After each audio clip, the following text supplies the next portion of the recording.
আসসালামু আলাইকুম রহমতুল্লাহি ওয়া বারাকাতুহু। তোমরা সবাই কেমন আছো? আমরা এখন ক্লাস 3 এর পাঠ্য বইয়ের বাংলা কবিতা একটা পড়ব।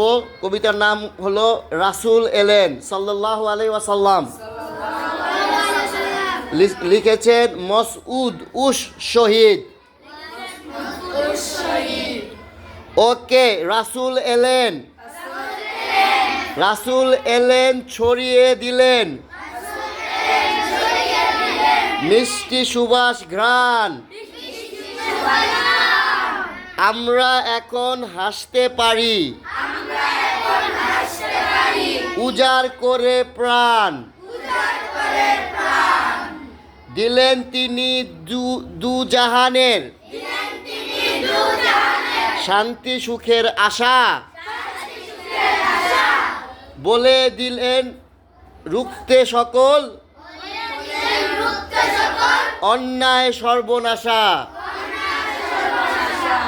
রাসূল এলেন দিয়ে গেলেন প্রভাত আলোর দিশা। রাসূল এলেন কেটে গেল গভীর অমানিশা। আলহামদুলিল্লাহ, আমরা তো সবাই কবিতাটা মুখস্থ করতে পারি, তাই না? ইনশাআল্লাহ। আসসালামু আলাইকুম ওয়া রাহমাতুল্লাহি ওয়া বারাকাতুহু।